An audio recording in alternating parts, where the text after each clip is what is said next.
আমরা ছাদে চলে এসেছি কাচতে। তা কাচলাম, এই যে একটা ছেলে এইটা পরে যেত, এটা বললাম যে আজকে আমি কেচে দিই। আর তোমাদের দাদাভাইয়ের একটা প্যান আর তার একটু গাছে জল টল দিলাম। তোমার ওই যে দেখো, ওই যে একটু গাছে জল টল দিয়ে তারপরে এবার নিচে যাব। আর আরেকটা লঙ্কা গাছ হয়েছে ওদিকটা। আর এখন তোমাদের ছেলে তো চলে গেছে, আর তোমাদের দাদাভাই ঘরে রয়েছে। প্রচণ্ড রোদ এখন, দেখো একদম পুরো গরম লাগছে, একদম প্রচণ্ড গরম লাগছে। ওই জন্য ছাদে আসলাম, এলাম কাচাকুচি হয়ে গেছে, তারপর নিচে যাব। আর জামা নাইটিও ভিজে গেছে পুরো একদম। এবার নিচে যাব তারপরে। তা চলো, আর রান্না কি করেছি সেটা তোমাদের সাথে পরে শেয়ার করবো। সেরকম না, খুব হালকা পাতলা রান্নাই করেছি আজকে। যেহেতু ছেলে খায় না, দুজনের জন্য আর করতে, তোমাদের দাদাভাই যেহেতু টিফিনে, আমি একা থাকলে তো করতেই ইচ্ছা করে না। আর গাছে একটু পরে এসে জল দেবো যখন পুজো দিতে আসবো তখন, ঠিক আছে? তা চলো, সকাল সকাল উঠে এই কাজটা আগে দরকার ছিল সারার, তো এটা সারলাম। এই যে চলো। গুড মর্নিং, কেমন আছো তোমরা সবাই? ভালো আছো নিশ্চয়ই, আমিও ভালো আছি। তা সকাল সকাল দেখলে একদম ছাদে চলে গেছিলাম জামা কাপড় কাচতে। কাচাকুচি হয়ে চলে এসেছি নিচে। তা নিচে আজকে না ঠান্ডাটাও বেশ ভালোই লাগছে, বেশ ঠান্ডা ঠান্ডা পড়েছে না তো। তা ভাবলাম যে কাচাকুচি তো না করলে হবে না, কিন্তু শীতকালটা এত বিরক্তিকর কাল, একদমই আমার ভালো লাগে না। কিন্তু শীতকাল আসলেই মনে হয় জামা কাপড় চারিদিকে, মানে সব কিছু চারিদিকে। দেখো আমার চুলটার অবস্থাটা দেখেছো তোমরা? চুলটার এবার একটা গতি করতেই হবে, কিছু করার নেই। চুলের অবস্থা খুবই খারাপ, খুবই সঙ্গীন। এই জন্য চুলটার এবার একটা গতি করব, গতি করে তারপরে মানে আগেকার চুল আর এখনকার চুল দেখলে, মানে আগে আমি আর এখনের আমির মধ্যে নিজেকে একদমই মেলানো যায় না। কিন্তু কিছু করার নেই, কী করব বলো? যত্নের অভাব, বুঝলে তো? যত্নটা তো হয় না। আগে যখন বিয়ের আগে তখন তো মা ছিল, এবার মার উপর সব কিছু ছেড়ে দিয়ে নিজে তো মহাল তো বিয়েতে থাকতাম। কিন্তু এখন যখন আমি নিজে মা হয়েছি, যখন বুঝেছি যে না, নিজের সংসারটা কতটা মানে আপন, সেটা ভাবলেই তো তখন মানে কি বলবো, আর নিজের দিকে তাকানোর তখন আর সময় হয় না। তখন শুধু মনে হয় কি করে সংসারের কাজ করব, কি করে সবাইকে সেবা করব, কি করে ছেলে যখন কলেজে বেরোবে তাকে খাবার দেবো, কি করে তোমাদের দাদাভাইকে দেবো, এই হয়েছে কথা। তা চলো বিছনাটা একবারে গুছিয়ে নিই, বিছনাটা গুছিয়ে টুচিয়ে তারপরে আবার তোমাদের কাছে ফিরে আসছি। ওদিকে ছেলেরও টিফিন করতে হবে।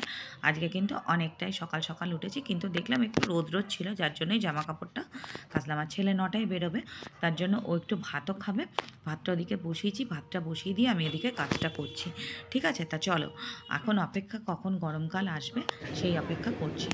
আর ওদিকে দেখো তোমাদের দাদাভাইও সকাল সকাল, আমি ওদিকে কাজতে গেছি, তোমাদের দাদাভাইও ওইদিকে মর্নিং ওয়াক করে মর্নিং ওয়াক করে গাড়ি নিয়ে একদম তোমাদের দাদাভাই চলে আসছে মর্নিং ওয়াক। আমি সময় তুমি মর্নিং ওয়াক করে গাড়িটা বার করে নিই। এই দেখো তোমাদের দাদাভাই গাড়িটা বার করে নিচে রাখি, কেননা গাড়িটা না নাহলে স্টার্টই একদম হতে চায় না। কেন প্রচণ্ড মানে শীত, তো শীতে এরা ডালটা হয়েছে, ডালটা বসালাম, এরাও জমে যায়, যন্ত্রপাতি তো আমরাই জমে যায়। আর এদিকে দেখো রান্নাও হয়ে গেছে, ডাল আজকে একটু টমেটো ডাল করবো। আর দেখো কি সুন্দর, আর ছেলের টিফিন তৈরি করলাম। আমার তো খুব ভালো লাগে, তোমাদের কেমন লাগে বলো। আর এদিকে ছেলের টিফিনও হয়ে গেছে, ছেলের টিফিনটাও ঠান্ডা করতে দিয়ে দিয়েছি, আর ছেলের টিফিনও রেডি করে দিয়েছি। এই দেখো এদিকে ছেলে রেডি নিয়ে যাবে, আজকে বললাম ম্যাগি নিয়ে যাবে। চামচটা দিকে তোমরা ভেবো না কিন্তু এটা ভাঙা চামচ, চামচটাই এরকম। তা চলো, এদিকে আজকে তোমাদের দাদাভাই বাড়িতেই থাকবে। আর এদিকে এখন আমি চলে এসেছি ঘরের কাজ করতে। ছেলে বেরিয়ে গেল, ছেলেকে দিয়ে এসে তোমাদের দাদাভাই বাড়ি চলে এসছে। এখন আমি ভাবলাম এই যে একটা ঝামেলা কি জানো তো, বক্স খাটে এই একটা এত সমস্যা। আমি যে কেন বিয়ের সময় বক্স খাট নিয়েছিলাম, এখন মনে হচ্ছে এমনি খাট নিলেই ভালো হতো, অন্তত খাটের তলাটা ভালো করে ঝাড় দেওয়া যেত। কিন্তু এই বক্স খাট থাকাতে খাটের তলা একদমই ঝাড় দেওয়া যায় না, যতটা হাত যায় ততটা। আর এই যে বসে বসেই দিই, কেন বলো তো? দাঁড়িয়ে থাকলে না, দাঁড়িয়ে দিলে আমার কোমরে বেশি লাগে, বসে দিলে মনে হয় যেন কোমরটা একটু কমফোর্টেবল লাগে। যাই হোক, কোমরে ব্যথা যখন, তখন তো এইভাবেই বসে বসে দিতে হয়। এদিকে পায়ে ব্যথা, সব কিছু মানে একসাথে। আর কি বলবো তোমাদেরকে, মানে এখন মনে হচ্ছে দিনের পর দিন বয়সটা বাড়ছে। আর কতগুলো ধুলো বেরিয়েছে দেখেছো? খুব রাগ ওঠে জানো তো, এই যখনই আমি এটা করি। আর এটা না আমি সপ্তাহে একদিন করি, এমনিতে উপর থেকে ঝাড় দিই, আর সপ্তাহে একদিন না করলে হয়ও না। প্রচণ্ড ধুলো পড়ে গো, প্রচণ্ড ধুলো পড়ে, যে ধুলোগুলো মানে রাগ ওঠে। আর এগুলোই দেখো খাটের তলা, যেহেতু আমার এসি আছে, ওরা তো বলেই দিয়েছিল যে তোমাদের দাদাভাইকে যে যদি ময়লা পড়ে তাহলে এসির মধ্যে কিন্তু যদি ময়লা ঢুকে। কেমন আছো বন্ধুরা? চলে আসলাম অনেকক্ষণ পরে, স্নান টান সব হয়ে গেছে। আর এখন বসে বসে না সময় কাটে না, তোমাদের দাদাভাই ছেলে বেরিয়ে গেলে আর সময় কাটে না। ওই জন্য বসে বসে এই খাবারটা আমার কাছে খুব প্রিয়, ওই জন্য স্যালাডটা কাটছিলাম। আমার খুব ভালো লাগে শীতকাল আসলেই স্যালাডটা খাই। এটা আজ বলে না, মানে যখন বিয়ের আগেও, মানে আমি যখন কলেজ করতাম বা আমি যখন কোনো টিচার্স ট্রেনিং করতাম, তখন মা কেটে রাখতো, জানো তো। আর এদিকে দেখো তোমাদের দাদাভাই সব দেখো বিছনাপাতি আবার অগুছালো করে রেখে গেছে। একবার সকালে গুছিয়েছি, আবার এই ছেলে মানুষদের এই একটা সমস্যা, জানো তো। তার যাই হোক, এখন ছেলে তো কলেজ, এখন এগুলো অনেক কাজ আছে গুছানো গাছানো, তো পরে করবো, আস্তে ধীরে করবো। তা ও আবার একটু অগুছালো ঘর, মানে রাতে যখন মানে সন্ধ্যার সময় যখন আসে দেখবে ঘর যাতে পরিপাটি না থাকলে পড়তে ইচ্ছা করে না, তাই জন্য ঘরটা পরিপাটি করে রাখতে হবে। আর সরস্বতী পুজো আসছে যেহেতু, কিন্তু এবছর আমাদের সরস্বতী পুজো হবে না। সরস্বতী পুজো হবে না কেন সেটা তোমাদের পরে জানতে পারবে। তা সরস্বতী পুজো তো কিন্তু তোমাদের দাদাভাই, আমাদের যেহেতু ব্যবসা আমাদের তো এটা করতেই হবে। তা তোমাদের দাদাভাই আস্তে আস্তে মানে সরস্বতী পুজোর সব জামা কাপড় তোলা শুরু করবে। আর এখন এই ঘরের মধ্যে ঘুরবো পাক খাচ্ছি, স্নান টান সব হয়ে গেছে, কিন্তু না আজকে ঠান্ডাটা অনেকটাই কম।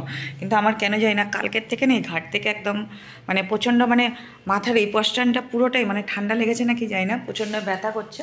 তো এখন একটুখানি বাইরে বসবো, রোদ তো নেই, ছাদ ছাড়া রোদ পাওয়া যায় না। আমি শুধু অপেক্ষা করছি শীতকাল কবে যাবে। আর এই যে আমার এসি জামা কাপড় খুলে কখন মানে আবার ওয়েলকাম করবে, মানে পুরো একদম জামা কাপড় তো পরিয়ে রেখেছি। তা যাই হোক, ফেব্রুয়ারি মাসে মানে লাস্টের দিকে মানে ঠান্ডাটা যাবে নাকি যাই না। গতবার তো অনেকক্ষণ অনেক দিনই ছিল। আর আজকে রান্না কিছুই করিনি গো, ডাল করেছি, যেহেতু সানডেতে একটুখানি চিকেন করা হয়, সেই জন্য পরে সোমবার মানে সকালের দিকটা মানে মানডেতে পরের দিনকে একটুখানি নিরামিষই করি। তা যাই হোক, ডাল করেছি, একটু লাল শাক করেছিলাম, আর করেছি দাঁড়াও একটা সবজি করেছি, আর এই স্যালাড, ব্যাস। ছেলে তো খাবে না, আর আমার বড় বেরিয়ে গেছে, ব্যাস এই হয়েছে কথা। এখন একটুখানি বসবো, তারপরে চলো পরে আবার আসছি। ছোটো ছোটো একটু কথা নিয়ে তোমাদের কাছে আসবো। আমি জানি এখন পুরো দামে ভিডিও দিতে পারছি না, কিছু কিছু সমস্যা আছে, মানসিক অনেক প্রবলেম আছে গো। সে প্রবলেমকে ফেস করে মানে করা, আমি জানি রিচ কমে যাচ্ছে, অনেক কিছু হচ্ছে, কিছু করার নেই, সব কিছুর দিকটাই মানিয়ে নিতে হবে। যখন একটা জায়গা কাজের জায়গা তখন সেটাকেও মেনটেন করতে হবে, সব দিকটাই করতে হবে। চলো পরে কথা। তখন তোমাদের বললাম তোমাদের দাদাভাই একটু বেরিয়েছে, তোমাদের দাদাভাই বেরিয়েছে মানে একটু যাদবপুরে গেছিলো একটু দরকারে, তা সে চলে এসে যখনই দেখেছি যে বোতলগুলো নিয়ে সে কাজে বসে গেছে। তারপরে একটুখানি আমাদের বেরোনোর আছে, ঠিক আছে, তার চলো। কিন্তু দেখো তোমাদের দাদাভাইকে না আজকে দাঁত তোলা হয়েছে, তার রাস্তায় আসলো যে আমি তোমাদের দাদাভাই শরীর ভালো না, দাঁত তুলতে এসছে, দাঁত তোলা হয়ে গেছে। এখন এই যে আমার চশমা ইয়ে আছে, যে চশমা দোকান বাড়ি যাবো। আচ্ছা, আর আমি দাঁড়িয়ে আছি এই যে সন্তোষ হয়েছে না মা।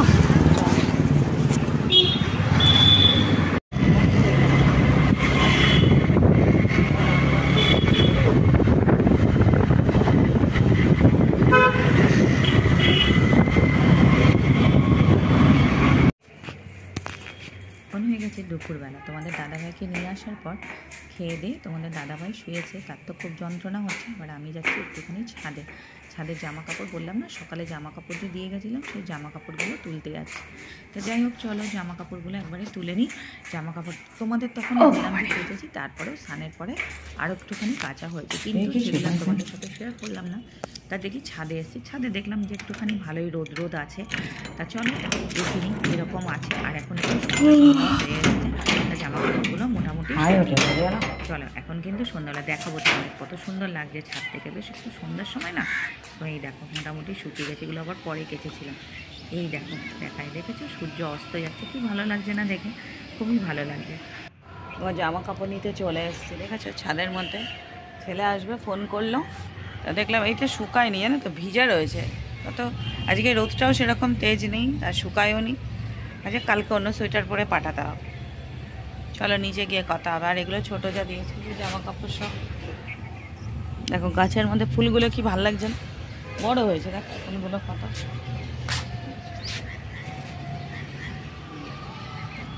চলো পরে কথা। চা বসেছি বন্ধুরা, ছেলে বললো খাবে না, ওকে বললাম একটু চা খা, বললো না খাবো না। আর এখন এই যে তোমার করছি চা, এই সময়টা একটু সকালের দিকটা দুধ চা খায়, এই সময় তোমাদের দাদাভাই তো এমনিও চা খায় না, তাও তো চা খায় না, ছেলেও মাঝে মাঝে ইচ্ছে হলে খায়, শুধু আমি একটু খাই। আর বিকালের দিকটা সন্ধ্যার দিকটা মাথাটাও খুব ব্যথা করছে, ওই জন্য ভাবলাম যে একটুখানি চা করি, চা করে খেলে হয়তো কমবে। চশমাটা না সেদিন আমার ভেঙে গেছে, না তো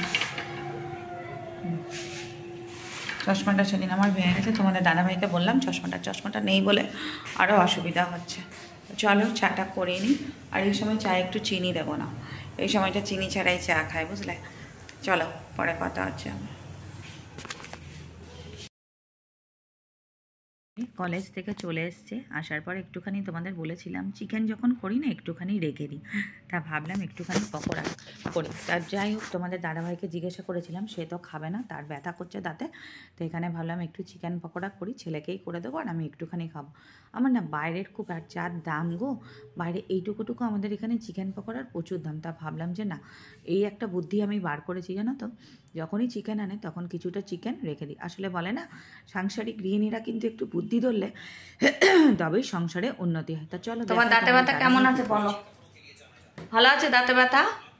হ্যাঁ, একটু কম আছে এখন, আগের থেকে কম আছে। এখন মোবাইল করছে, তোমাদের আজকে যায়নি দোকানে।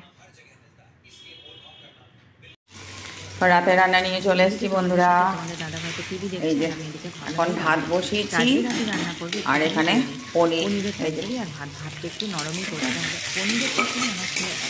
পনির করবো, আর এখানেও কাটা আছে। তোমার আজকে যেহেতু দাঁত থেকে একটুখানি হালকা নরম হয়ে চলো, বেশ ভালো লাগে, এটা আমার ছেলে খুব ভালোবাসে, এই জন্য করি। আমাদের অত ভালো লাগে না, কিন্তু ছেলের জন্য এটা করতেই হয়, হয় না তবু এনে রাখি যখন সময় বিশেষে লাগে।